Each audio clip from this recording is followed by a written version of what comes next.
Ok, bom, vamos começar então. Então, só retomando, né, na semana passada, a gente discutiu um pouco mais as bases epistêmicas, né, do Gorender, né, do pensamento do Gorender, falamos um pouquinho, né, do histórico, né, da sua pequena biografia, né, as duas obras mais importantes que a gente está se dando aqui conta nessa aula, né, que é fundamentalmente a obra O Escravismo Colonial, e algumas coisas, né, do escravidão reabilitada, tá? Aí falamos um pouquinho das bases epistêmicas, né, o enfoque que ele dá no modo de produção, né? Então ele vai destacar isso no início da obra O Escravismo Colonial, né, que você tem que pensar a história do Brasil a partir do modo de produção, né? Então essa é a sua filiação, né, marxista, e fazendo uma crítica sobre outras apreensões históricas, fundamentalmente, né, que tem como um dos principais autores o Robert Simonsen, né, que vai pensar a historiografia dos ciclos econômicos, que acaba se centrando, né, nas relações com o mercado mundial, ou então a apreensão do Oliveira Viana, do Gilberto Freire, né, que vai centrar a discussão histórica a partir das perspectivas das categorias dominantes, né? Então, por exemplo, pensar o Brasil como uma sociedade patriarcal aristocrática, né? Então os comportamentos patriarcais aristocráticos como as referências para pensar a história, ou então a existência de uma sociedade feudal como está presente no pensamento do Nelson Badeck Sodré. Então ele vai se distanciar de todas essas apreensões, vai criticar tudo isso, né? Falando que o fundamental, né, é discutir o modo de produção, e, segundo ele, né, que uma das implicações metodológicas dessa proposta historiográfica dele é que, primeiramente, a família patriarcal ela é produto do escravismo, não o contrário, e que as relações de produção elas têm que ser estudadas de dentro para fora, né? Os modos de produção têm que ser estudados nas suas dinâmicas próprias, né? Aí depois vai falar um pouquinho, né, sobre o que é economia política, né, a distinção dos conceitos de modo de produção e formação social, né, vai falar um pouco isso, mostrar que a formação social, né, é um conceito de totalidade que implica tanto, né, as relações, as categorias que estão presentes nos modos de produção, né, inclusive uma formação social pode abarcar vários modos de produção, pode ser um só, um único, aí você tem uma formação social mais homogênea, ou você pode ter vários modos de produção, mas um deles é o hegemônico, tá? No qual você vai ter, então, as bases principais para poder compreender a formação social, no qual você inclui aí a consciência social, as instituições, ou aquilo que o Marx chama de superestrutura. Né? Então, aqui, a questão mesmo, pegando aqui num percurso metodológico, né, que o Gorender quer traçar, né, para a sua obra, para a sua discussão, primeiramente, né, você parte de um concreto real, de um fenômeno real, né, observável, mas que ele tem que ser estudado a partir da definição de categorias abstratas para chegar, então, para chamar de concreto pensado. Na verdade, isso, né, está usando a mesma estrutura metodológica que o Marx apresenta no Contribuição à Crítica da Economia Política, no capítulo 3, no método da economia política, né, que ele fala e dá o exemplo, né, o Marx, da categoria população, que a população, né, é um concreto ali observável, só que não quer dizer nada se você não tiver não analisá-lo, não buscar, não estudá-lo a partir de categorias que formam essa população, né? E a partir disso, então, você vai chegar ao que você vai chamar de concreto pensado. Né? Então, a totalidade concreta tem que ser pensada como totalidade pensada, e aí, né, esse pensamento, essa teoria, é uma representação desse concreto. Né? Bom, aí, então, esse é o percurso metodológico, né? Então, isso está pegando do marxismo, ou de uma leitura que ele faz do marxismo, para defender, então, que o escravismo colonial é o modo de produção original do Brasil. Tá? Então, primeiramente, né, ele vai dizer que, ao contrário de alguns autores, no Brasil, durante a escravização, não havia capitalismo. O capitalismo pressupõe uma condição jurídica de liberdade da força de trabalho. Né? O escravizado era propriedade, era uma coisa do outro, portanto, não se poderia pensar capitalismo quando a relação de trabalho é baseado na objetificação da força de trabalho. ao mesmo tempo, escravismo, ele é distinto do escravismo da antiguidade, porque ele está inserido na produção de valor de troca, e também, né, que o escravismo colonial se articula com a formação social do mercantilismo. Ele produzia valor de troca para as trocas comerciais intermediadas pela metrópole, né? Bom, isso um pouco nós conversamos um pouco isso logo no final da aula passada, né? Porque o escravismo colonial é um modo de produção original que aconteceu no Brasil, né? Porque ele defende essa hipótese. Para o Gorender, né, ainda citando Marx, quando há um processo de colonização, há 3 hipóteses possíveis para a constituição do modo de produção no país colonizado. A primeira hipótese, segundo Marx, né, a imposição do modo de produção do país colonizador.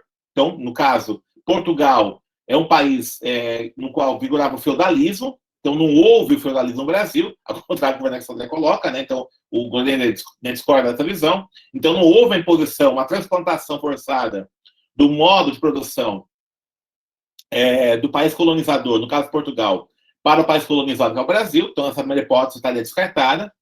A segunda hipótese que o Marx apresenta, a manutenção do modo de produção do país colonizado, cuja produção é tributada em favor da metrópole, da Índia. Então, você mantém o modo de produção já existente naquele país colonizado, mas aí, então, você exerce a colonização a partir da tributação em favor da metrópole. Também não aconteceu isso, né? Porque o modo de produção que ocorria no Brasil, dos povos originários, ele foi destruído, não foi mantido aqui na colonização, não foi isso, né?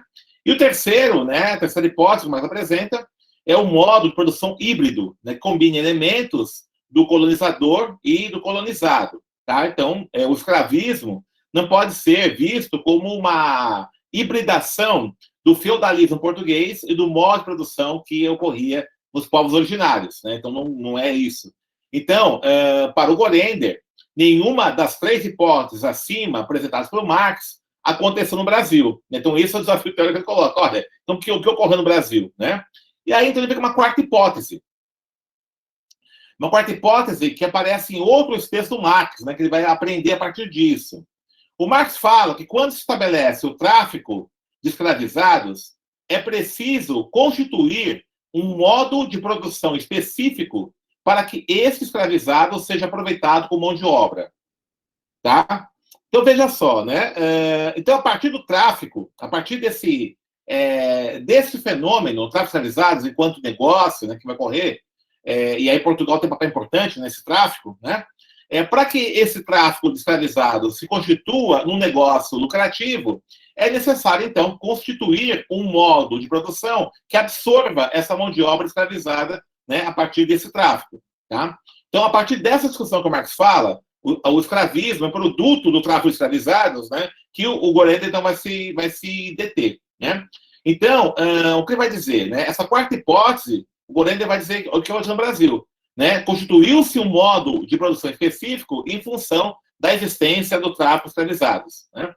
E, entretanto, é interessante isso. Né? O Marx ele vai falar em certos momentos, quando ele vai particularmente fazer uma discussão sobre o escravismo no sul dos Estados Unidos, que o Marx vai chamar que esse escravismo nos Estados Unidos, né, ele é uma anomalia. Por que ele vai dizer isso? Porque a economia dos Estados Unidos, segundo ele, já caminhava rapidamente para se constituir como uma economia capitalista. Ele vai falar que os donos de fazendas, né, à medida que eles estavam inseridos num trânsito mercadológico internacional, no mercado internacional, eles caminhavam para, né, uma perspectiva capitalista. Nesse sentido, o escravismo, enquanto mão de obra, enquanto relação de trabalho, é uma anomalia. Tá? Vai chamar de anomalia. E aí, veja, o Gorender vai discordar do Marx nessa parte também. Né? Porque vai ser, olha, não pode chamar isso de anomalia. O modo de produção durou mais de 3 séculos. Tá? Então, se você tem uma situação que durou mais de 3 séculos e que foi o centro da economia colonial, como pode chamar isso de anomalia? Algo pontual. Tá? Até, por exemplo, explica-se quando o Marx vai tratar disso no sul dos Estados Unidos, que, de fato, a economia colonial dos Estados Unidos, né, o centro não é o trabalho escravizado. Pelo contrário, o trabalho escravizado, inclusive, ele se situou em certa região dos Estados Unidos, não era o centro da economia, e, em certo momento, inclusive, ele foi um entrave para a constituição da nação dos Estados Unidos. Né? Tanto é que a Guerra Civil Americana teve esse papel, né, de destruir o escravismo nos Estados Unidos, derrotar o escravismo, que aquilo era um entrave para a consolidação do capitalismo nos Estados Unidos. Não é o caso do Brasil. Então, portanto, não há como chamar-se de anomalia um modo de produção que foi central em toda a estrutura da formação social brasileira no período da colonização, até 1878. Né? Então, ele vai rejeitar essa ideia de anomalia, ele está presente nos escritos do Marx, quando ele analisa fundamentalmente o escravismo nos Estados Unidos. Né? Então, quando ele vai pensar que no Brasil aconteceu uma singularidade, né, com o modo de produção que vai chamar de escravismo colonial, e que esse foi o modo de produção central na economia brasileira, que constituiu uma formação social brasileira a partir desse modo de produção, ele está a partir... Veja, é muito interessante isso, preste atenção disso. A partir dos referenciais metodológicos marxistas, constituindo uma outra categoria que não está presente nas obras do Marx, para poder entender as relações sociais do Brasil. Por que eu estou chamando a atenção disso? Porque, ao contrário do que muita gente pensa, né, o pensamento marxista ele não é dogmático. Tá? Ele apresenta algumas perspectivas metodológicas e teóricas, um percurso metodológico analítico, que você vai analisar fenômenos objetivos concretos, históricos, e aí, evidente, né, você tem similaridades, né, com outras experiências históricas, mas em alguns momentos te obriga a constituir categorias que deem conta, né, de situações que não estão presentes, evidentemente, em outras experiências históricas. O Gorender faz isso. Né? O Gorender, quando ele vai pegar a partir desse percurso metodológico-analítico do Marx, e vai percebendo que, né, as hipóteses que o Marx apresenta para situações de colonização, situações de existência de trabalho escravizado, né, não se aplicam à realidade brasileira, então ele parte, né, para essa ousadia de propor a constituição, a categoria de um modo de produção singular que ocorre no Brasil, que ele vai chamar de escravismo colonial. Tá? Então, a partir disso, aí está o elemento criativo, inovador do pensamento de Jacob Gorender, quando ele vai, então, propor essa categoria. E essa categoria foi produto, justamente, de um percurso analítico do marxismo. Né? Por isso que eu fiz questão de, no começo, e a obra dele, ela tem isso, de mostrar como é que ele vai fazendo essa construção desse raciocínio a partir da perspectiva marxista. Claro, a gente pode discutir, pode polemizar, discordar do Gorender, né? Isso não é uma coisa que é dada, né? Como eu falei, não são dogmas, né? É uma construção teórica, então ele constrói uma categoria, constrói um conceito, propõe um conceito, propõe uma dimensão analítica do período da colonização, né, para nós entendermos, né, como é que foi essa formação social brasileira. Né? Ele vai polemizando com autores clássicos, né, nesse sentido, ele é muito original, né, ele é o único autor que vai, de fato, né, centrar-se na defesa dessa categorização. O Clóvis Moura chega próximo disso, né, mas não a partir desse caminho. Tá? Em alguns momentos, o Clóvis Moura desliza entre modo de produção e sistema escravista. Tá? O que os dois concordam, tanto Clóvis Moura como Gorender, é que no Brasil não era capitalismo. Né? Então, assim, o Clóvis Moura também defende essa ideia. Né? O capitalismo começa com o fim da escravidão. Tá? Porque ele coloca, e a argumentação dele é muito parecida com o Gorender. Capitalismo existe quando você tem uma liberdade jurídica da força de trabalho. Tá? A relação jurídica de liberdade da força de trabalho é fundamental. Né? O assalariado no capitalismo ele não é coisa, ele não é objeto. Tá? Teoricamente, juridicamente, ele é livre, tá? Ele é livre, por isso que as relações de exploração são contratuais, e o Marx fala muito isso no Manifesto Comunista. Ele vai dizer que o capitalismo ele tem um papel importante como é que eu vou dizer? Na exposição das contradições de classe. Porque à medida que o capitalismo ele desmistifica as relações de classe, ele vai trazer para um plano racional contratual a relação de classe que existe no capitalismo, a relação baseada nos contratos, né, na dimensão racional. Então, constitui todo um paradigma racional contratual, né, para você estabelecer essa relação de classe. Você abre as possibilidades da dimensão racional, na dimensão racional contratual, de contestar essa relação de classe. É muito mais complicado, por exemplo, quando você vai pensar uma relação de classe, uma relação de trabalho, por exemplo, a relação do escravismo, da escravização de africanos, por exemplo, baseado numa pretensa superioridade racial. Então, você constrói é uma narrativa, é uma base epistêmica no qual os africanos pertencem a uma raça inferior, não são seres humanos, portanto, podem ser objetificados, tá, e escravizados. Quando você constrói essa narrativa, ou porque eles não são cristãos, como a igreja colocava, ou, né, no momento mais posterior, né, a ciência, quando vai apontar essa discussão de raças superiores e inferiores, né, a própria ciência acaba acoplando isso já no final, no século XIX, até acabando já a escravização de africanos, né? Mas quando você tem uma situação no qual você estabelece hierarquias baseado em uma narrativa no qual nem todos são iguais, né? Então você fica mais complicado, você tem que desmontar uma narrativa, enfim, não há uma pactuação racional de escravização aqui colocada. Agora, quando você tem, né, numa situação como o capitalismo, no qual você tem os contratos estabelecidos, né, você tem toda uma dimensão racional que vai estabelecer essa contratação. Você vai basear toda essa relação de classe, relação social, formação social, nessa dimensão racional científica. Essa dimensão racional científica também abre as possibilidades de construção de uma narrativa de contestação do capitalismo. Por isso que o Marx chama disso, por isso que se conhece, né, o pensamento do Marx, o marxismo, como o pensamento do socialismo científico. Por que ele fala isso? Não se trata meramente de uma crítica moral ao capitalismo. Não se trata meramente de uma crítica baseada em valores éticos, não é apenas isso. É você, de fato, desvendar, a partir de referenciais teóricos, científicos, como é que se dá essa relação de classe. E todo esforço que o Marx tem, que o Engels tem, né, e os marxianos, de modo geral, têm, é desvendar o capitalismo a partir de uma perspectiva teórica.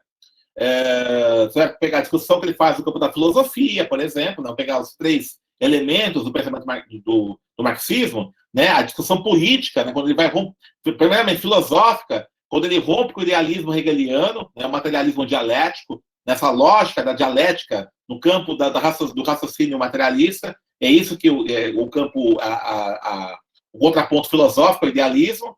Quando você tem a segunda fonte, a economia política, pensar a economia política como a ciência dos modos de produção.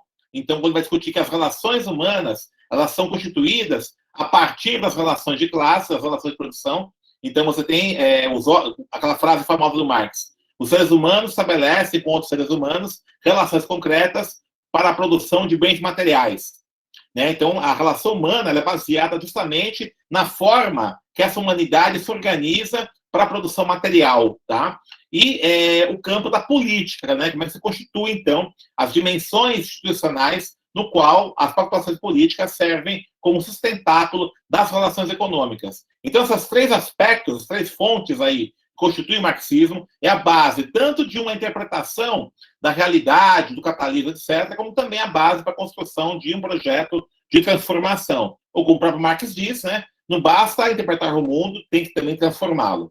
Então, essa é a ideia. Né? Então, aí, veja, o que o Gorender traz para a gente aqui de forma interessante, né? Ele está falando exatamente isso. Tá? Ele está interpretando a realidade brasileira, desvendando as categorias que estão presentes ali na formação histórica do Brasil, na formação social do Brasil, e verificando como é que se dão os conflitos, as contradições internas, e tudo isso. E evidente, né? O Gorender não é só um intelectual acadêmico, mas também um militante. Ele é uma pessoa que sempre esteve envolvida aí nas lutas sociais, né? Foi militante do PCB, depois do PCBR, foi preso político e tudo isso. Então, isso também serve, né? Ele está preocupado também de como pensar uma teoria, né? Um pensamento que apresente aí perspectivas de transformação no Brasil.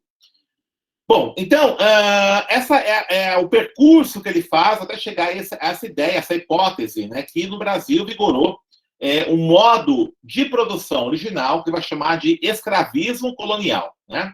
Bom, aí a partir daí, então, a gente vai começar a desvendar o que seria esse escravismo colonial, tá?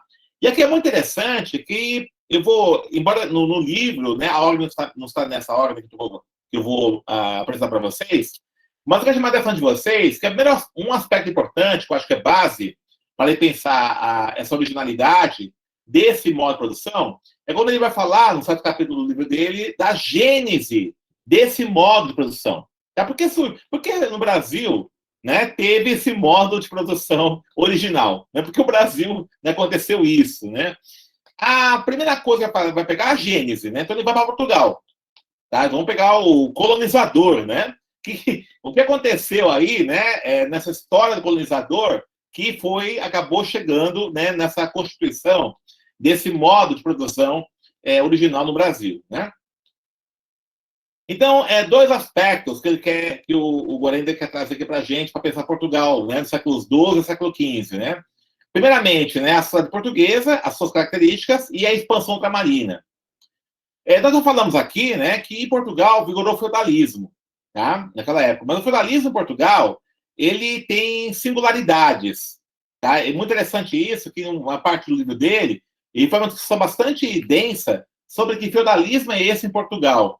Que não é aquele feudalismo clássico, né, que você tem os senhores feudais, né, aquela nobreza que tinha lá, né, aqueles grandes extensões territoriais, os servos, né, utilizavam a gleba de terras, eram obrigados a pagar uma parte para os seus senhores, né. O que vai dizer? Olha, em Portugal vigorou um feudalismo no qual vigorava a existência de relações de servidão não necessariamente da gleba, tá? Então, você tinha uma submissão a um senhorio, mas com uma mobilidade relativa, ou seja, esses servos da gleba não estavam isolados, fechados, em feudos, né, fechados ali, e tinham uma certa mobilidade, tá? O que é interessante nisso? Veja só, por que está falando isso? Porque ele vai dizer que essa nobreza que protagonizava o feudalismo português, ela tinha uma certa fragilidade, ela é um pouco diferente das outras experiências feudais na Europa. Inclusive, fala que eram propriedades pequenas, boa parte delas, chamadas quintas, né? Então, não eram grandes propriedades, né? Tinha uma certa fragilidade comparada a outras nobrezas, né, de outros países que experimentaram o feudalismo. Havia, de fato, essa submissão servil, né? Então, você tinha aí os servos, né, que submetiam a esses senhores feudais, né? Mas até circulavam de um para o outro. A relação que tinha de servidão é que a parte da produção ela era apropriada por esse senhor feudal, tá? Então, você não tinha uma tributação da produção do servo da gleba por parte do Estado, e sim por essa nobreza, tem uma tributação privada. Então, a partir dessa relação, inclusive, é interessante esse debate, né? Porque o Guarenda fala que alguns autores até divergem se de fato em Portugal houve feudalismo. Ele diz que não, houve feudalismo, né? Porque o feudalismo ele não se caracteriza, segundo ele cita vários autores, inclusive, né, alguns historiadores portugueses, não se caracteriza somente pelo feudo, tá? Pelo feudo tradicional, mas se caracteriza pela relação de servidão. Tá? Essa relação de servidão, a relação de classe entre o senhor feudal e o servo da gleba, o servo não necessariamente da gleba, é que caracteriza o feudalismo, ou seja, né, um camponês que produz e paga parte da produção para o dono da terra. Tá? Isso que é feudalismo para ele, ainda que não necessariamente esse camponês, esse servo da gleba, não esteja isolado, não esteja fechado dentro de um grande propriedade feudal. Tá? Então, Portugal havia características singulares, mas ele vai chamar que é feudalismo. Agora, o que é interessante é o seguinte, veja, essa fragilidade dessa nobreza feudal de Portugal, do século XII e XIII, possibilitou que o Estado português se centralizasse, em termos monárquicos, antes dos demais. Tá? Porque, justamente, essa nobreza local, ela vai, então, ela vai topar, em função da fragilidade, topar dividir esse poder, ou até submeter-se a um poder central, particularmente, né, uma coisa que ele aponta também, uma questão mais conjuntural, por conta das lutas contra os espanhóis e muçulmanos, né, na defesa da Constituição do Estado português. Então, a invasão dos muçulmanos, dos mouros, né, dos próprios espanhóis, luta contra os espanhóis, né? Então, em função disso também, né, eles até acabam concordando em conceder parte do poder que vai se centralizar para a coroa.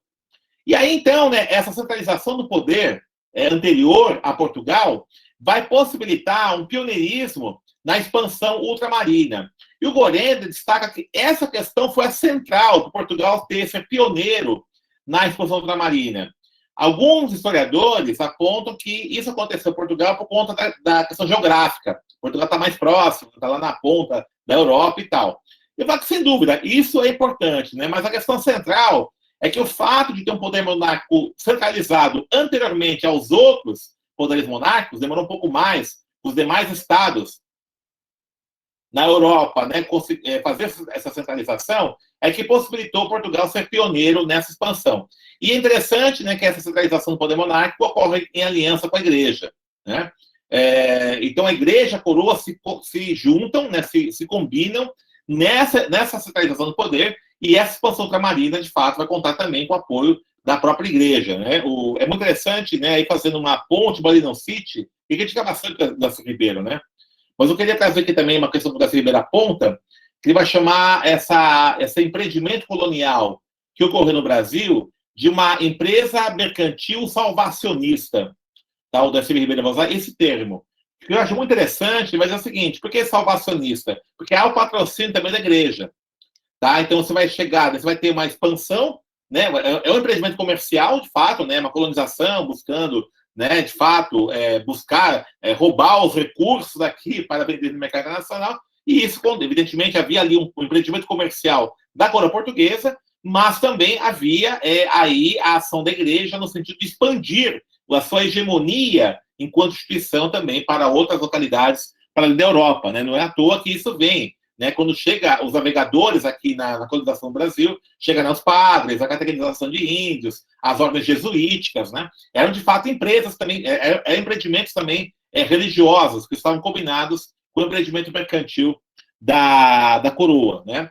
Com base nisso, inclusive, ainda no parênteses do Darcy Ribeiro, o Darcy Ribeiro vai dizer que o tipo de racismo que se desenvolve no Brasil é um racismo assimilacionista, porque à medida que você tem um empreendimento comercial salvacionista, ou seja, eu vou salvar esse outro, eu vou salvar esse povo originário, eu vou salvar mais tarde os povos africanos escravizados, é necessário que estabeleça uma relação.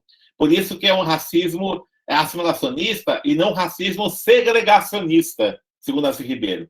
Tá? A diferença do modelo segregacionista de racismo que aconteceu, por exemplo, nos Estados Unidos ou no regime do apartheid na África do Sul, decorre do fato desse racismo acontecer num contexto de um empreendimento comercial salvacionista.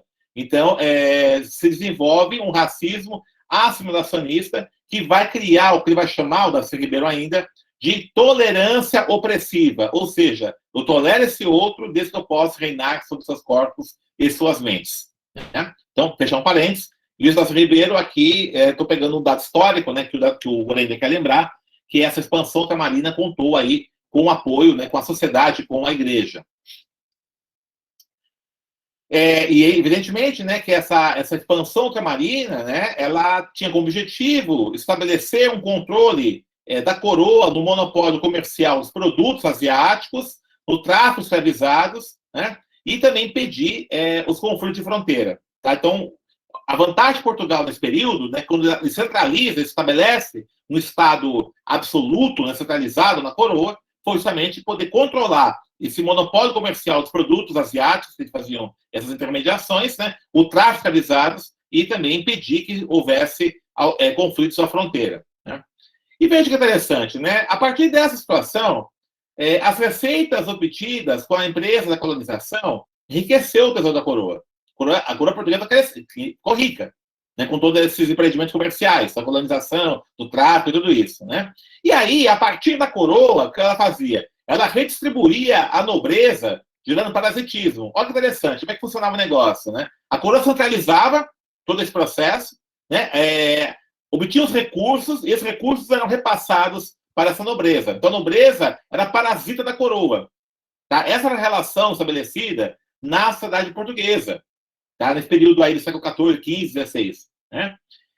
Só que o que acontecia? A partir dessa situação, e o Gorenga vai apontar isso, é muito interessante, como essa riqueza obtida pela coroa, ela foi obtida a partir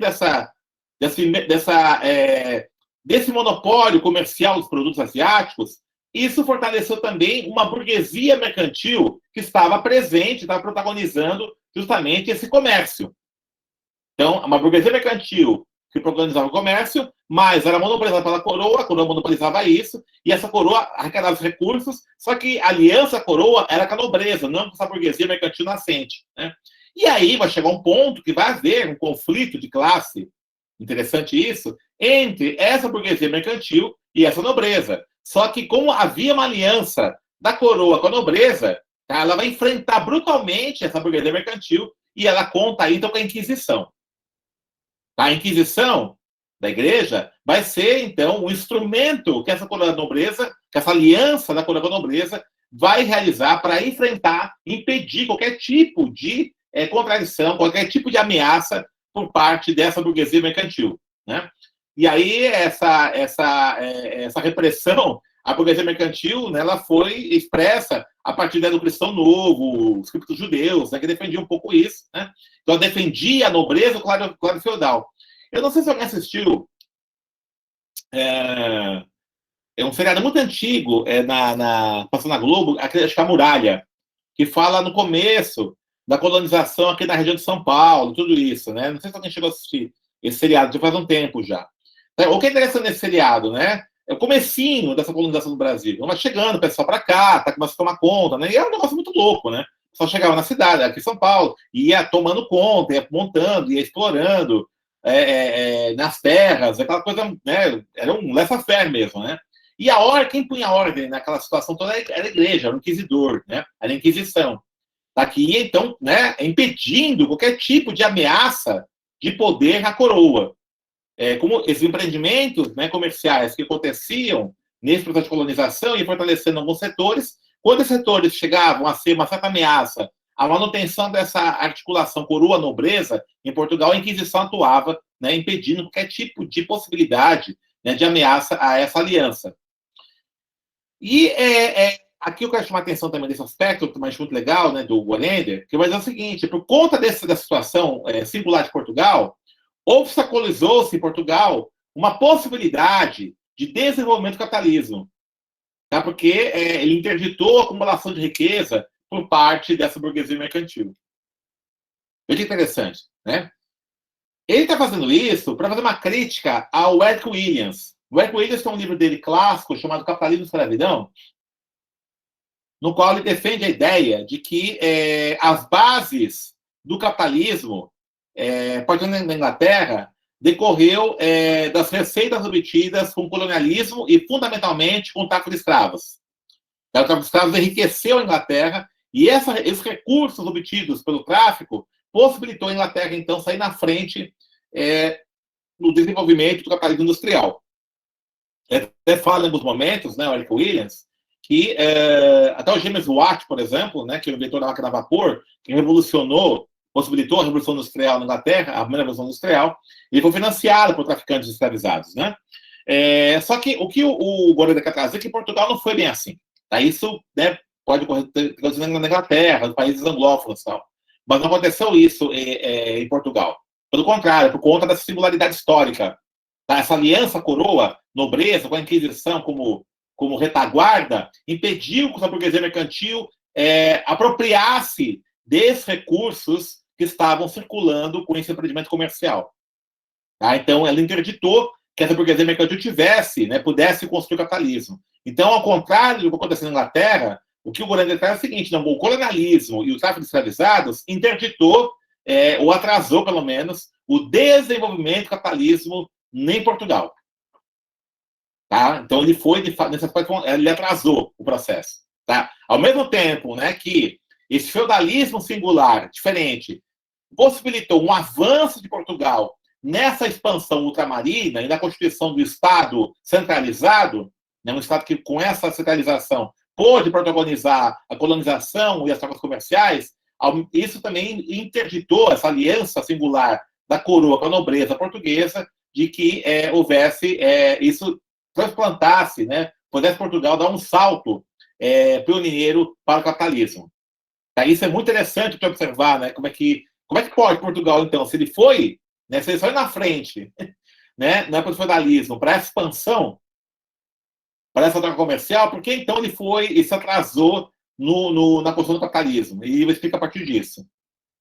Aí vai dar alguns dados, inclusive, né? E faz uma crítica ao Eric Williams. Não, pelo contrário, no caso de Portugal, os países ibéricos está falando, Portugal e Espanha, né? Mas foi mais Portugal. Foi o contrário, ele se interditou.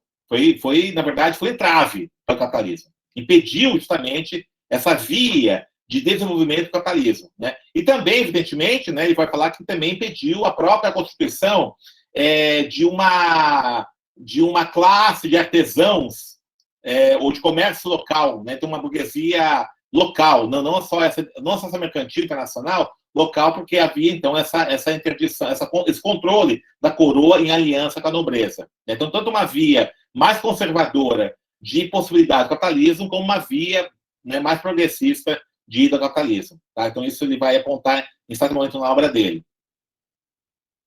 Bom, outra coisa importante também, né, nessa questão da gênese do modo de produção do escravo colonial, segundo Golender, tá? É o trabalho escravo. Aí vai dizer o seguinte, que em meados do século XV, o tráfico de escravizados negros por parte de navegadores que desciam pela costa ocidental africana e tinha tríplice destinação. Então, Portugal também, já no século XV, meados do século XV, já estava realizando o tráfico de escravizados, né? A partir de navegadores que desciam a costa ocidental africana. E escravizados, eles tinham um tríplice destino. Né? Primeiro, eles eram vendidos para a Espanha, Itália e donos de plantagens nas ilhas mediterrâneas. Então, esses traficantes faziam isso. Segundo, escravizados, eles iam para as plantagens portuguesas nas colônias da Ilha da Madeira e São Tomé, na África. Tá? E o terceiro destino, no próprio território metropolitano de Portugal, em serviços domésticos e serviços urbanos. Né? E por que existiu escravismo em Portugal? Veja que loucura, né? Pera um pouquinho só. Ali não era o feudalismo, né? Por que o escravismo em Portugal? E aí o Golender vai apontar dois aspectos importantes. Né? Por que o escravismo existia? Né? Veja, segundo Golender, o escravismo possibilitou a manutenção do feudalismo. Por que isso? Primeiramente, é uma questão estrutural. Você tem uma ordem feudal rígida. Né? Essa ordem feudal rígida, ela impedia a existência do mercado capitalista de mão de obra livre.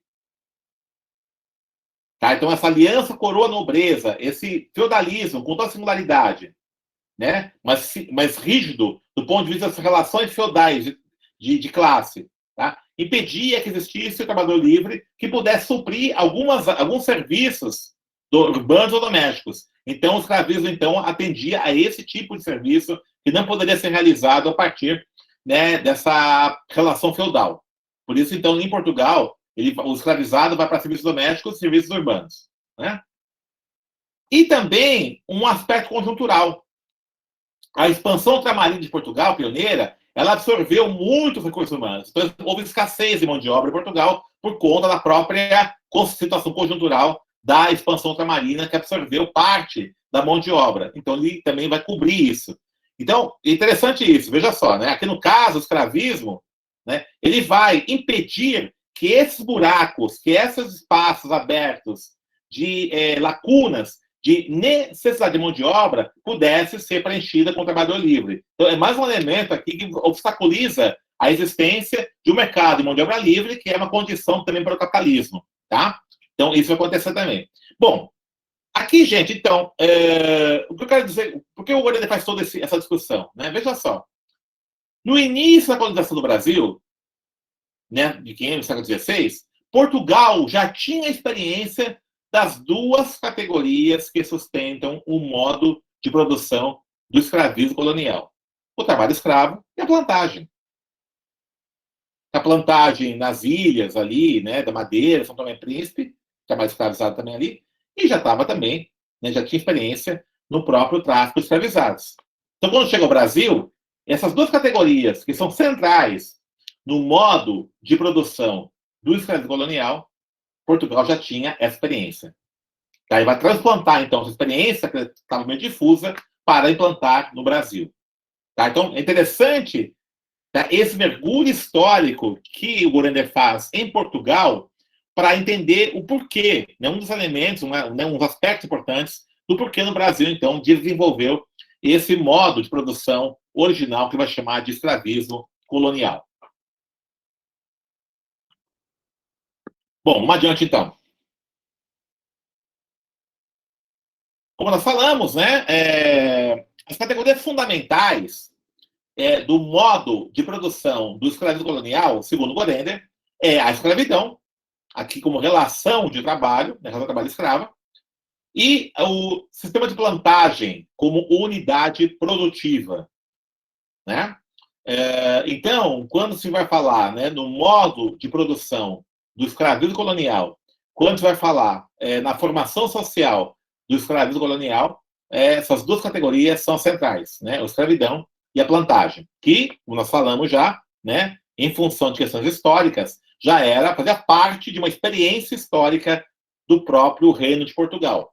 Né? Então, isso é transplantado, evidentemente, já mais articulado como um modo de produção original para o Brasil. Então, analisando agora as categorias desse modo de produção. Vejam só, né? Novamente, aquele método marxista. Né? Você tem um fenômeno e você vai pensar as categorias abstratas que podem entender esse fenômeno. Então, o fenômeno é o modo de produção do escravismo colonial. Quais são as categorias que a gente vai tirar disso para poder compreender? Né? Então, a categoria da escravidão. Tá? Alguns aspectos que eu quero destacar que o Gorender apresenta, né, nessa categoria. Primeiramente, a dialética da condição subjetividade ou objetificação. Isso é muito interessante essa discussão, né? Porque, veja, é claro, né, o que sustenta uma relação de trabalho escravizado é justamente a objetificação desse sujeito que é escravizado. Ele é objeto, ele é coisa, ele é propriedade, né, do seu senhor, ele compra, né? Tá? Só que aí, veja, o que é interessante. Desculpem. Essa objetificação sustenta a lógica dessa relação de trabalho. Tá? Tem algumas diferenças em relação da antiguidade, né? Ele vai apontar, não vou entrar nesses detalhes aqui, alguns impérios da antiguidade, por exemplo, permitiam, inclusive, que o escravizado pudesse manifestar suas próprias religiões, até porque a escravização estava ligada a derrotas em guerras, né, ou dívidas. Né? Então, a objetificação ela não era tão... o que acontecia na escravização da antiguidade era muito mais uma situação de submissão por dívidas ou por guerras, né, aquela coisa toda. Aqui, no caso, não. Toda uma discussão, uma construção de uma situação de objetificação que possibilitava que o escravizado fosse vendido. É uma coisa. Tá? É essa ideia. Né? Então, por isso tem umas diferenças em relação à própria relação de escravização na antiguidade. Né? Só que aí, veja só. As rebeliões, sejam elas coletivas ou individuais, expressam a contradição inerente dessa objetificação. Por que isso? Por que elas expressam isso? Ora, vamos imaginar o seguinte: um escravizado que se rebela contra a sua situação, fugindo, negando-se a cumprir, etc. Ele vai ser castigado, punido. Né? Ao rebelar-se e ao ser punido, e ao se manter um sistema de punição, eu vou apontar isso, inclusive, né, que esse modo de produção exige um sistema de vigilância muito sofisticado para poder impedir essas rebeliões. Ao fazer isso, automaticamente você está reconhecendo nesse escravizado uma condição de sujeito, que o objeto não se rebela. Então, o objeto não se rebela. Tá aí o discurso da objetificação ele fica desmascarado. Se eu tenho, né, vou castigar um objeto, você bate uma garrafa de água, você bate uma madeira. Não, são objetos, né? Se essa pessoa, né, ela, primeiramente, o próprio ato de desobediência, entre aspas, evidentemente, né, de rebeldia, tudo isso são atitudes, são atos que expressam uma dimensão subjetiva, uma dimensão humana, uma dimensão de uma autonomia perante aquelas ordens estabelecidas. E quando você pune, você está reconhecendo naquele escravizado que ele não é só objeto, ele é sujeito. E a existência desse sistema de vigilância, inclusive, né, ele é um elemento que já expressa a contradição dessa dialética da subjetividade e objetificação. Então, tanto as ações individuais, suicídios, fugas individuais, né, rebeldias individuais, como coletivas, mais ainda, evidentemente, os quilombos, as rebeliões, né, expressam abertamente essa contradição. Tá? E a existência de sistemas repressivos sofisticados, né, violentos, já demonstra justamente, né, a contradição dessa condição de objetificação. E outro elemento importante, né, da categoria de escravidão é uma produtividade baixa. Tá? Então, a produtividade desse modo de produção, dessa força de trabalho, ela é baixa. Tá? Ela é baixa, ela não é alta. Né? Então, ele vai apontar vários elementos aí que apontam o porquê, inclusive, vamos ver logo depois, né, que em função das características desse modo de produção, até mesmo você investir em mecanismos que aumentam a produtividade tem um certo limite para isso. Tá? Já que o investimento na compra do escravizado é alto, né? E não interessa para esse senhor de escravizados, por exemplo, deixar esse escravizado ocioso trabalhar menos. Né? Para ele interessa que explorá-lo, né? A sua força de trabalho até o limite, porque ele investiu, tem um custo, aquela coisa toda. Então, são os elementos que eu queria destacar da categoria escravidão. Né? Quando a gente vai, então, né, para a categoria do sistema de plantagem, né, a segunda categoria do modo de produção do escravismo colonial, o que vai trazer para a gente aqui? A unidade produtiva desse modo de produção eram as grandes fazendas controladas pela família patriarcal. É interessante, né, que você vai ter aí quase uma fusão do espaço privado da casa com o espaço da produção. Da produção. Né? É interessante essa característica da plantagem, que em boa parte, né, essa situação, esse fenômeno, é que encanta, por exemplo, o Gilberto Freire. O Gilberto Freire, no caso da Senzala, por exemplo, ele vai apontar que no Brasil havia uma situação de uma tolerância racial, porque havia uma convivência desse senhor de engenho, senhor escravizado, com escravizado na Senzala, né? Ele vai pegar alguns escravizados que viviam na Casa Grande, tudo isso, então essa proximidade, e aí, a partir daí, então, ele vai dizer que no Brasil você tem, né, um antagonismo de classe e raça em equilíbrio, tudo isso, uma tolerância diferente do que foi, né, os sistemas segregacionistas, né, então vai se encantar com isso, está muito vinculado a quê? A essa própria forma produtiva do sistema de plantagem que faz parte do modelo do escravismo colonial. Então, se a gente começar a olhar os fenômenos a partir dessa proposta do Gollender, dos modos de produção, essa família patriarcal, com todas as suas características, inclusive de relação com esse escravizado, ela é produto de uma forma de produção. Tá? Não é a sua característica cultural, veio lá de sei da onde, por exemplo, ético, moral, etc., que vai definir como é que se dá a sociedade brasileira. Ele está invertendo o sinal, volta novamente. Né? A família patriarcal ela é produto desse modo de produção do escravismo colonial, não inverso. Tá? Não inverso. Mas, ainda adiante, a plantagem, ela tem outra característica que ela vai conjugar no mesmo espaço o cultivo da matéria-prima e também o seu beneficiamento. Você planta cana-de-açúcar e também beneficia, transformando em açúcar, em álcool, etc. Agroindústria. Tá? Então, você tem tanto ali a matéria-prima produzida, a plantação da cana, como também, né, o beneficiamento dessa matéria-prima, cana-de-açúcar, em outros produtos que irão circular no mercado internacional. Qual é o objetivo? Produzir para o mercado externo em grande escala. Para produzir, é o agronegócio, para o mercado externo em grande escala. Qual é o centro gerenciador desta unidade produtiva? A família patriarcal. Então, a família patriarcal, ela é o quê? Ela é o centro que gerencia isso. Tá? É o centro de gerenciar esse processo. Então, pai, né? Toda essa estrutura da família patriarcal, ela vem como produto dessa própria organização da produção.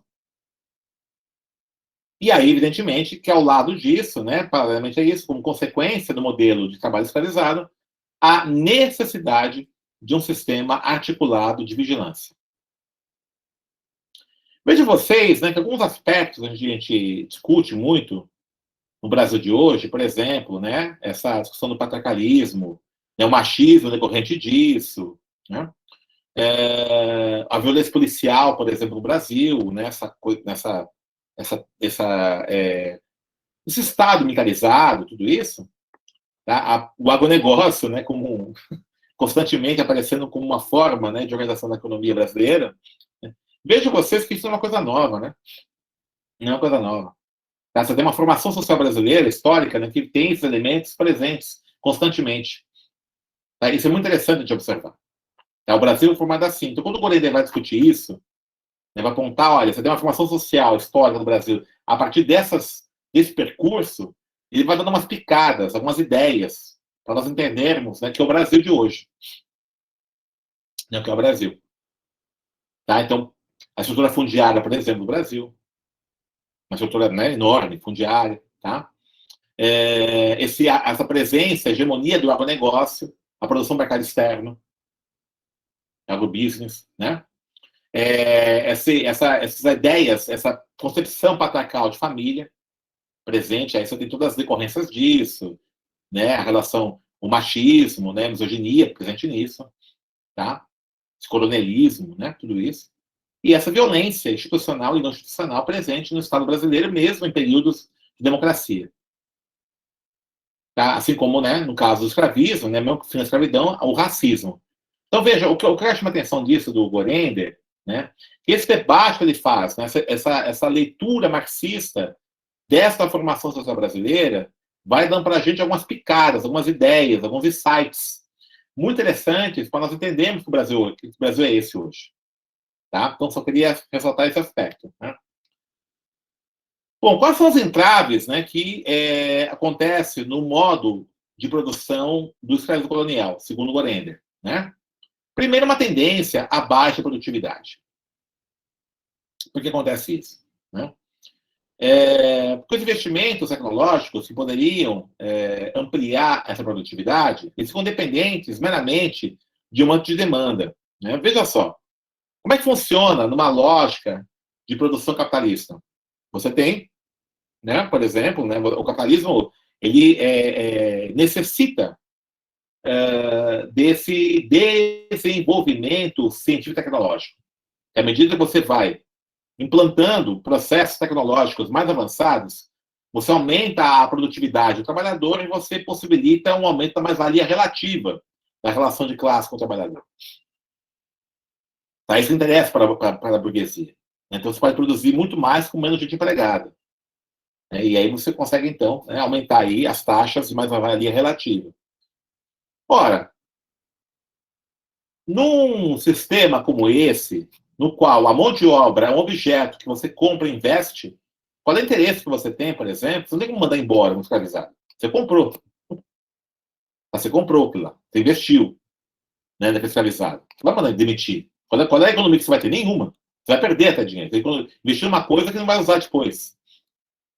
Tá? Então, havia investimento tecnológico? Não. Porque houve crescimento, né, da demanda externa. E aí você vai investindo, né, mas não no sentido de você reduzir o tempo de trabalho absoluto, né, do escravizado. Por isso, essa produtividade ela é travada. Né? Ela aumenta, mas assim, não muito. Não há interesse nesse sistema de aumentar a produtividade relativa de cada escravizado. Evidente que a inexistência de um trabalho assalariado não tem mercado interno. O mercado interno é inexistente. Então isso trava também. Né? Por isso, em certo momento, ele foi uma produção que foi desinteressante para o capitalismo.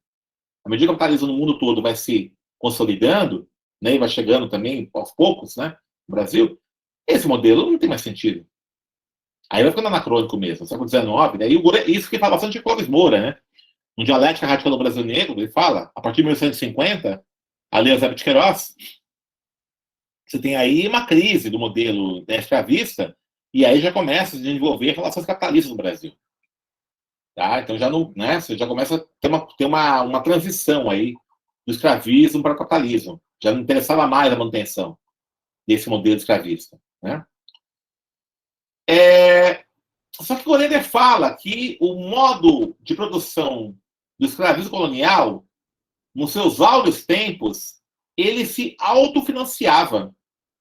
Olha que loucura. Os recursos obtidos pela produção possibilitavam reinversões capazes de aumentar a produção. Ele cita, acho que parece o Caio Prado Júnior, que ele fala no auge do ciclo da cana-de-açúcar, a cada 2 anos, os recursos obtidos com a venda do açúcar, né, produzido aqui na colônia, eram suficientes para o autofinanciamento, a autossustentação dessa uma produção aqui. Não dependiam de investimentos da coroa.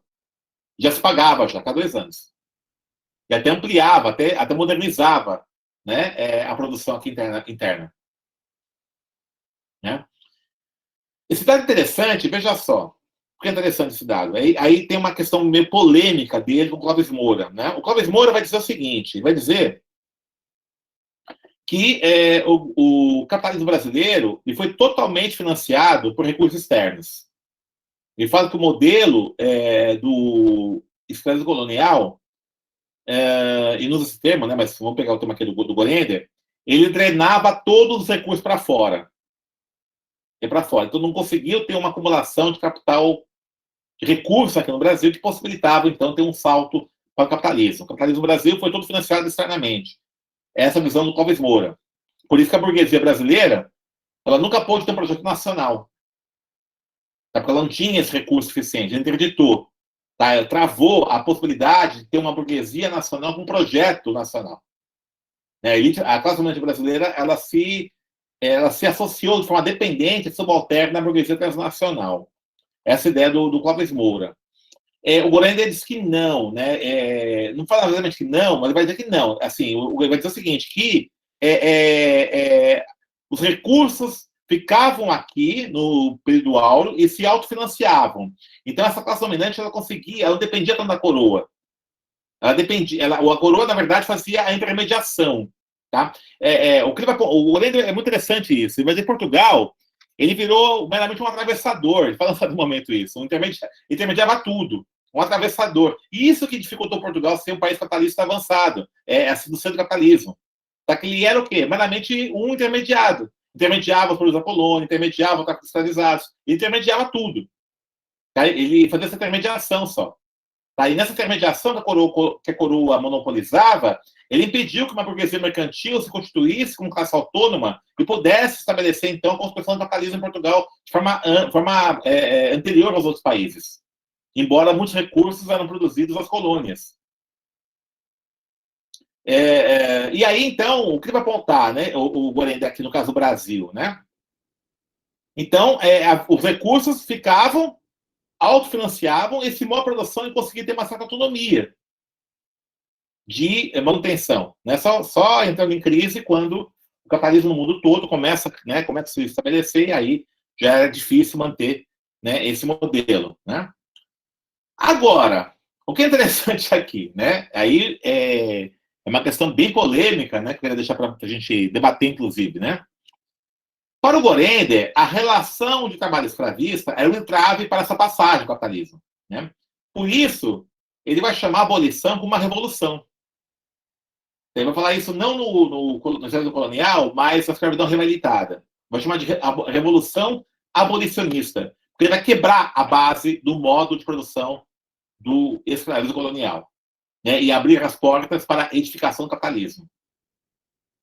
Bem interessante, né? Veja, de fato, o modelo entra em crise em função, né, dessa anomalia em relação ao mundo todo, mas ele tinha uma capacidade de autofinanciamento e só vai ser quebrado com essa revolução abolicionista.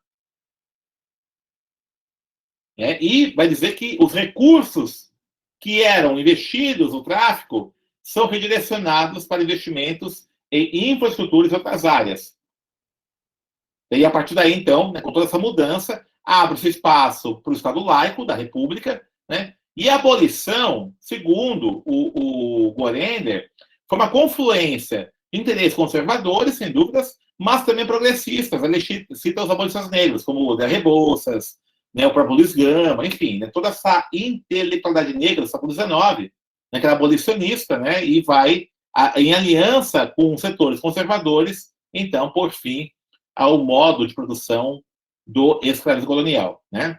Então, essa discussão do Gorender, que é interessante, veja só, ela vai na contramão desse pensamento já mais consolidado no movimento negro, que a abolição é uma abolição inacabada, que foi um arranjo das elites, né, que mudou quase nada, manteve intactas as estruturas. Não é isso que não, houve uma ruptura. Tá? Eu vou chamar de revolução abolicionista. Tá? Eu quero chamar a atenção disso, vamos debater depois, né? O que vocês acham disso? Ele vai trabalhar, né? Mas o percurso que ele faz de construção das categorias, né? De pensar esse modo de produção com uma certa autonomia relativa, que se autofinanciava, que né, tinha categorias consolidadas, tudo isso, né? Então, quando você quebra uma das categorias, que é o escravismo, para ele é uma revolução, é uma ruptura. Não, acabou. Veja, o escravismo colonial só se mantém o quê? Se mantém com a plantagem, o escravismo. Acabou o escravismo, arrebenta essa lógica. Você vai impor, então, a constituição da mão de obra assalariada, né? Bom, o que fica do pensamento de Gorender? Tá? Primeiramente, o sistema de plantagem como unidade produtiva do período colonial. Então, a manutenção de uma estrutura fundiária está presente hoje nas relações de campo. Né? Hoje, no governo atual, nós estamos observando, né, essa centralidade aí no agronegócio. Né? E veja, preste muita atenção disso, a presença desse agronegócio em várias estruturas institucionais. Congresso, parlamento, judiciário, por exemplo, os conflitos de terra, que são violentíssimos no Brasil. Né? A família patriarcal como gerenciadora da máquina produtiva, da colonização, que você tem aí como o coronelismo com prática política, que existe ainda em alguns rincões. Esse coronel como, né, uma ressignificação desse patriarca.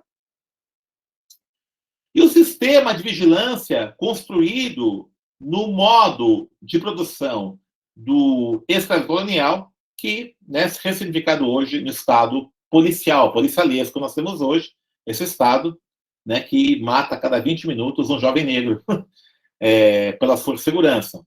Tá? Isso, uma democracia, entre aspas, constituída. Né? Então, são elementos aqui que eu trago para vocês como, né, heranças, aqui, como decorrências aí do pensamento do Jacob Gorender. Tá? E aí fica essa polêmica, né, do pensamento dele em relação se a abolição foi uma revolução. Né? Então, essa é a questão que ele aponta para a gente aqui. Beleza, gente? Então é isso. Né? A gente está aí agora aberto para discussão. Obrigada, Denis. Mais uma vez aqui, trazendo vários elementos para a gente ficar com a cabeça aqui, né? Cheia de elementos para poder pensar e repensar aqui a história da formação social brasileira, né? E pensar aí as possibilidades históricas, né? E como ele consegue articular aí os diversos complexos e dimensões sociais, né? Para repensar isso. Então, abrir aqui, né? Para a gente aproveitar bastante o tempo e a sua disponibilidade aqui mais uma vez conosco. Quem tiver interesse de fazer perguntas, né? Pode se inscrever aqui pelo chat e a gente, como a gente tem tempo, acho que vocês podem fazer a pergunta diretamente aí para o Denis, para a gente aproveitar bastante aqui. E eu já queria pedir para ele desenvolver um pouco mais dessa polêmica, né? Sobre essa polêmica, até sobre essa questão da teoria da dependência também, que a gente já passou aqui num módulo, né? Para entender melhor aí quais são as aproximações e divergências para pensar aí a realidade brasileira. A gente já tem um inscrito aí, o William. Então, enquanto o William faz a pergunta e o Denis já vai desenvolvendo aí, a gente deixa aqui o chat aberto para quem quiser se inscrever. William. Boa noite a todo mundo. Primeiro, eu agradecer de novo essa grande aula do professor Denis, enfim, maravilhosa. Eu já quero entrar nessa polêmica que o professor já lançou. Eu já tive contato com esse texto do Gorender, né, sobre essa questão das características do abolicionismo, e uma discussão, e ficou latente, né, essa perspectiva do Gorender também trazer esse caráter popular, né, que o abolicionismo teve, né, de trazer também essa presença tanto dos intelectuais negros, mas também uma presença de característica mais popular mesmo, né, enfim, classe trabalhadora naquele contexto, não sei se poderia entender desse modo. E é interessante, naquele momento que ele escreve também, é uma resposta às críticas que ele estava sofrendo, né, sobretudo do pessoal da Unicamp, né, o acusando, né, enfim, de toda aqueles espantalhos que fizeram, né, do marxismo e toda essa crítica, enfim.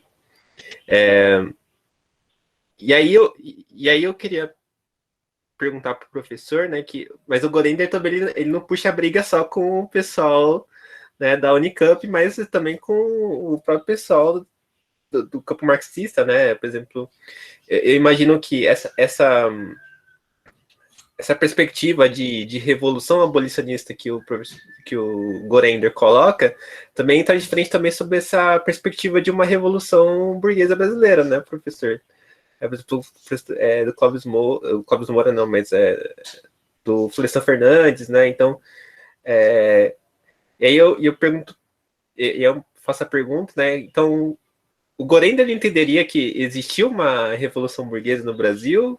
Ou ele discordaria dessa perspectiva? Ou entenderia momentos diferentes sobre essa revolução burguesa? É isso. Obrigado. Então, pegando assim um pouco a discussão que ele vai fazer, né? Eu não sei assim, se ele concordaria com a Revolução Burguesa. O Nelson Werneck Sodré, por exemplo, ele fala que a Revolução Burguesa do Brasil foi em 30, foi Getúlio Vargas, né? Ele fala que a Revolução Burguesa brasileira é em 30, porque o Vargas tem um projeto nacional, né? Então ele vai constituir, inclusive ele vai pegar, a partir do momento que o Vargas ele rompe com o Estado oligárquico, constituído na Primeira República, na República Velha, né?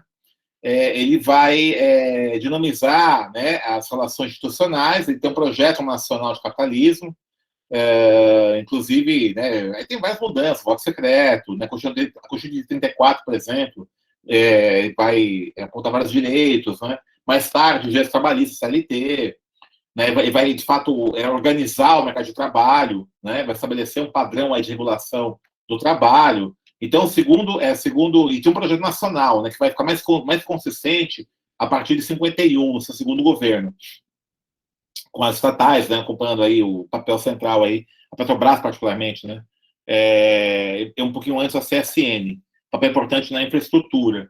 Então, o Werneck Sodré vai dizer que o Vargas é o líder burguês do Brasil, né, que de fato vai transformar essas estruturas aí para a construção do capitalismo nacional no Brasil, né? O Gorender, assim, eu não conheço assim, ideias que ele possibilita isso. O Gorender me parece que está muito mais próximo da ideia, da impressão que eu tenho, né? Porque ele vai divergir muitas vezes de uma visão corrente no PCB da possibilidade de uma aliança pontual ou tática com uma pretensa burguesia nacional. Tá? Ele está defendendo, de fato, uma revolução popular. Você tem razão quando ele fala, né, que ele vai caracterizar o abolicionismo como uma revolta popular, ele vai destacar esses aspectos, né? O aspecto popular, né, na luta abolicionista, não só essa luta dos gabinetes, né? Aqui é interessante, né? Por exemplo, o Clóvis Moura ele fala que a abolição foi a resposta conservadora dada a uma luta popular pela abolição. Então, o Clóvis Moura tem duas dinâmicas na luta abolicionista. Uma popular, que é dos quilombos, que vai chamar de quilombagem, não quilombo em si, né, especificamente, mas as revoltas negras, né, revoltas malês, a Inconfidência Baiana e várias outras que vai situar como lutas populares pela abolição, né? Agora, e aí, segundo o Clóvis Moura, a abolição foi a resposta dada pelas classes dominantes, né, temerosas de que no Brasil ocorresse algo semelhante ao Haiti, tá? Uma revolta radical. A própria Inconfidência Baiana, por exemplo, né, a revolta dos Búzios, a inspiração foi a Revolução Haitiana. Aí aquilo, segundo o Clóvis Moura, gerou um temor nas classes dominantes brasileiras, né? E aí, então, a abolição foi a solução, né, arquitetada para isso, que ela já começa a pensar em 1950, né, com a Elizabeth Queiroz. Isso é do Clóvis Moura, uma abolição gradual, controlada, né, que já tinha com a perspectiva de acabar com a escravidão, mas mantendo intacto os direitos, né, os privilégios, melhor dizendo, dos senhores escravizados e tudo isso, né? O Gorender ele vai apontar, não, uma precipitação da quebra desse sistema a partir, né, dessa confluência de interesses, tá, né, de abolicionistas, né, de lutas populares, intelectuais, negros, né, até mesmo liberais que vão caminhar para isso, né, essa revolução abolicionista. Eu não conheço o texto do Gorenga, por exemplo, que ele vai caracterizar o Vargas como líder burguês, não vou perceber isso. Agora, há uma crítica dele, a aliança que o PCB tenta fazer com essa pretensa burguesia nacional em 64. Então, uma crítica dura à tática do PCB no golpe, no governo João Goulart. Tá? Ele fala assim que aquilo que precipitou o golpe, né, essa ilusão da possibilidade de uma aliança com a burguesia nacional, acabou levando o movimento operário à derrota em 64. Tanto é que ele rompe com o PCB e vai para a CBR. Então, o que eu depreendo da ideia do Gorender, que ele está mais preso à ideia de que as transformações sociais ocorrem a partir de uma revolução popular do que uma revolução burguesa. Ele não acredita que a burguesia brasileira ela tenha condições de protagonizar isso. Provavelmente, aí fazer uma leitura, né, até essa pergunta me fez lembrar um pouco, quando ele vai discutir Portugal, por que a burguesia portuguesa demorou para se consolidar? Ele fala, essa aliança da coroa com a nobreza no feudalismo interditou qualquer possibilidade de um protagonismo da burguesia mercantil portuguesa. E isso levou um atraso ao capitalismo em Portugal. Tá? Quando ele faz essa leitura, ele vai dizer que essa experiência portuguesa, né, ela vai ser a base, a gênese da construção do modo de produção do escravismo colonial no Brasil. Provavelmente está fazendo essa ponte. Né? A mesma coisa aqui no Brasil. Nessa estrutura social, ela interdita um protagonismo, a constituição de um sujeito político burguesia nacional que protagonize uma transformação mais profunda nas estruturas brasileiras. Você já respondeu essa pergunta? Respondeu maravilhosamente. Obrigado, William Denis. Eu acho que na linha, né, da questão aí que você já vem desenvolvendo sobre a questão do sujeito, a gente tem uma pergunta aqui do Cândido, né, perguntando se haveria uma classe com potencial revolucionário, né, nessa perspectiva da revolução, entre aspas. Né, e Marcelo Campelo pede para retomar a questão central do capitalismo na obra de Gorender e pontuar aí qual o contraponto com a tese de Eric Williams. Enquanto isso, enquanto o Denis vai desenvolvendo essas duas questões, ainda continua aberto aqui para quem tiver mais, enquanto a gente ainda tem tempo aqui para aproveitar o Denis essa noite, essa disponibilidade aí brilhante aqui de trazer vários elementos para repensar aqui e trazer insights, né? Acho que todo mundo está aqui borbulhando aí de insights depois dessa exposição sobre o escravismo colonial. Denis. Então, assim, Cândido, a classe revolucionária é a classe operária, a classe trabalhadora, né? Proletariado. Acho que o Gorender, nesse aspecto, ele é marxista mesmo, clássico, né? Então, quem tem potencial revolucionário é a classe proletária, né? Ele defende a revolução proletária, a luta operária popular, né? Então, enxerga essa que tem potencial revolucionário. O contraponto com o Eric Williams, que o Eric Williams fala que o capitalismo ele foi possibilitado pela escravidão e colonialismo. Tá? O livro dele, Capitalismo e Escravidão, ele está apontando isso. Ele vai pegar a Inglaterra, como ela intermediou boa parte do comércio dos produtos, né, produzidos nas colônias das Américas, né? Então ela fez essa intermediação. E ela também intermediou o tráfico de escravizados, boa parte do tráfico de escravizados da Inglaterra. Então ela acumulou recursos suficientes, né? Esses recursos foram absorvidos pelas classes dominantes inglesas, né? Então ela acumulou recursos que possibilitou então ela sair na frente na Revolução Industrial. Isso é da do Eric Williams, tá? O que o Gorender fala, o contraponto, que não é a mesma coisa em relação aos países ibéricos, tá? Porque, pelo Portugal especificamente, essa singularidade da aliança da coroa portuguesa com a nobreza portuguesa impediu que os recursos obtidos com a exploração das colônias fossem para a mão da burguesia mercantil. Tá? Então, não, no caso de Portugal, não. Né? O colonialismo, o escravismo, impediu que a burguesia mercantil portuguesa pudesse protagonizar o capitalismo. Senão, Portugal seria na frente em Inglaterra. Porque Portugal sai na frente da expansão ultramarina.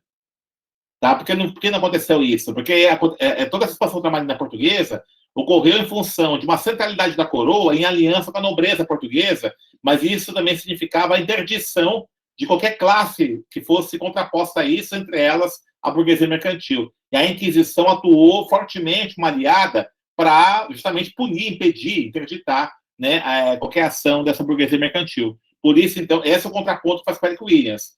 Ele até fala assim, até Eric Williams aplica-se à Inglaterra.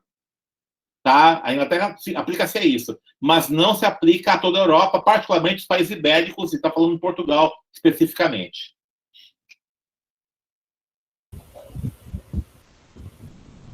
Obrigada, Denis.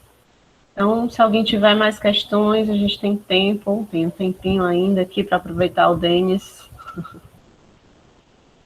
Eu passaria mais tempo aqui, até umas 9 horas, ouvindo o Denis falar, dissertar aí sobre os elementos fundamentais da originalidade do Gorender, trazendo aí para pensar, né, compreender essa originalidade, que, como você bem disse, né, nos faz entender quais são os elementos, né, fundamentais para a gente entender a nossa realidade hoje, quais são as forças que estão em movimento, né, como os fundamentos para a gente entender a força do agronegócio, né, a disputa de terra, e a partir disso, inclusive, perceber qual é a classe, né, revolucionária, como é que ela está configurada e atravessada por todas essas contradições, né, nesse movimento da nossa história.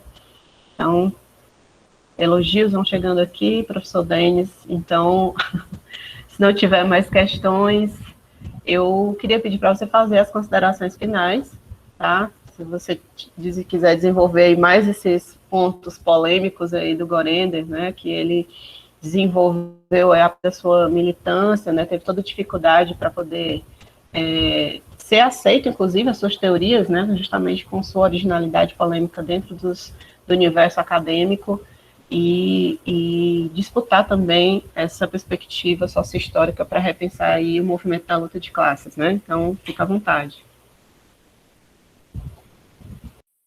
Então, assim, a gente pode até divergir coisas do Gorender. O Gorender, ele traz para a gente a possibilidade de fazer uma análise marxista dos fenômenos, sem necessariamente você ter essa visão dogmática, né? E quando eu li Gorender, um bom tempo atrás, né, eu percebi isso, e isso é muito interessante. Por exemplo, o Alípio Freire, quando ele, no debate, eu, Alípio Freire e Mário Maestre, né, sobre essa obra do Gorender, quando foi relançada, lá na ECA, ele falou um negócio muito interessante, assim, olha, ele chamou a República de contra-revolução, a proclamação da República, né? Porque vai dizer o seguinte, qualquer discussão que ele apresentava, por exemplo, você vai ter uma série de intelectuais negros que eram monarquistas, né, os irmãos Rebouças, por exemplo, o próprio Patrocínio, né, e depois, mais tarde, até a Frente Negra Brasileira, você tinha alguns dirigentes que eram monarquistas, né? Por que isso, né? Se, teoricamente falando, a República é um avanço em relação à monarquia, tá?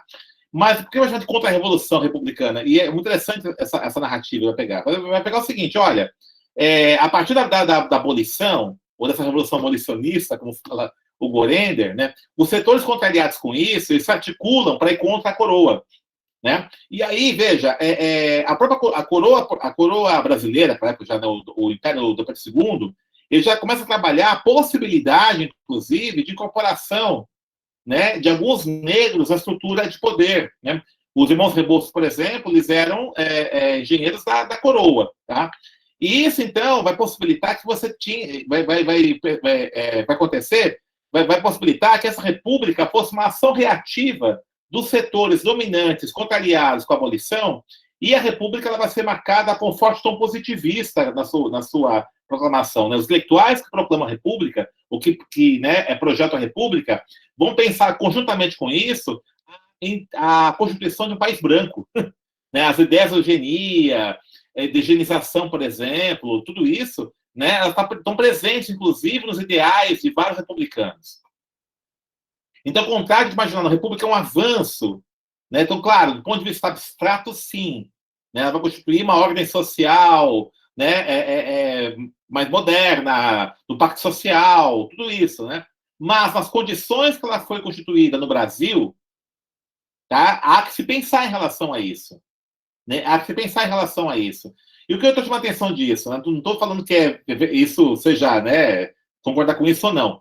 Eu estou mostrando que a proposta metodológica do Gorender, ela é muito instigante, porque quando ele radicaliza nesse percurso analítico metodológico do marxismo, As categorias, elas ficam vivas, ficam históricas, elas te convidam, te interpelam a analisá-las à luz das condições históricas nas quais elas foram constituídas. Então, eu pego o escravismo no Brasil, né? Em que condições foram constituir isso? Por que foi constituir isso? Quais são as gêneses? Quais são os elementos históricos que apontam isso? Quais são as relações que se estabelecem, por exemplo, com os cidadãos contemporâneos?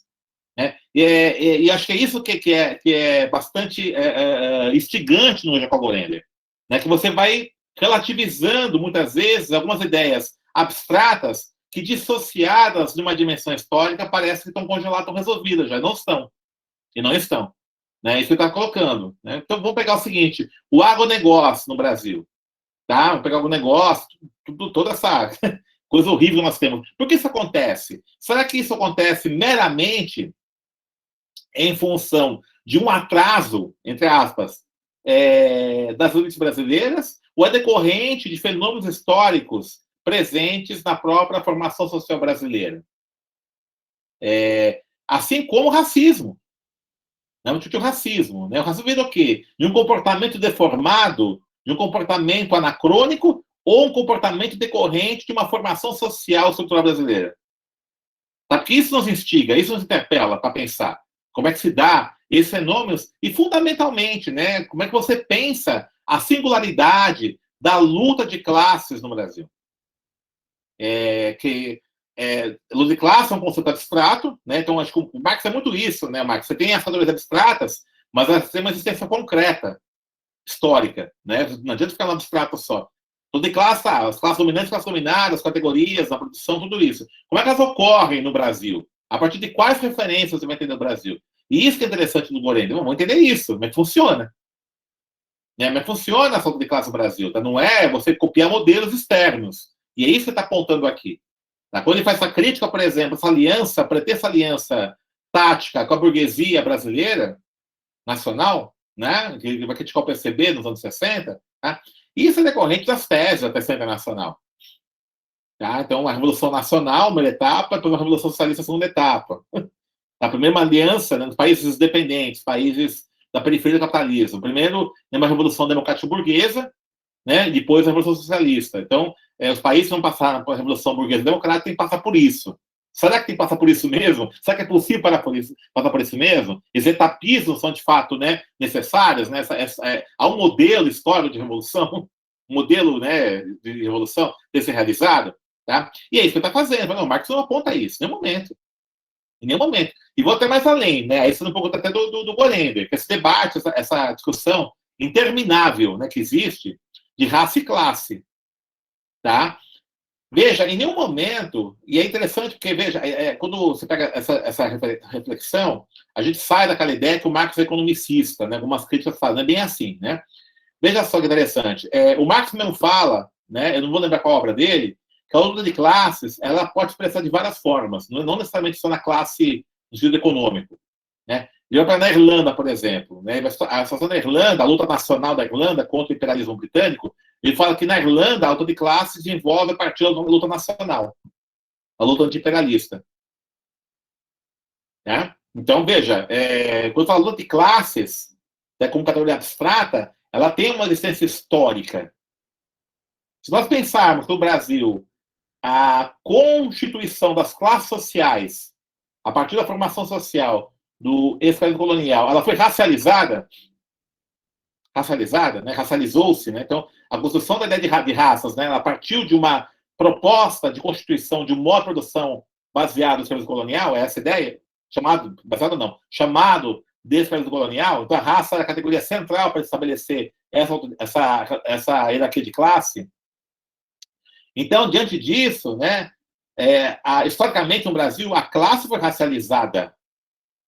Ela foi racializada, a classe, no Brasil, historicamente. Então, não há que se pensar raça ou classe se a racialização está vinculada historicamente à ideia de classe.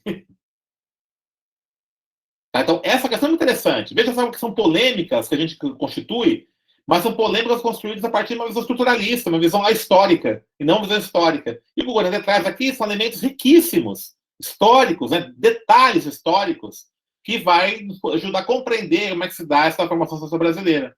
Que eu acho fundamental. né, para nós pensarmos de fato, né, com os caminhos de uma revolução, os caminhos de uma transformação no Brasil, né, entender as polêmicas, as contradições no Brasil.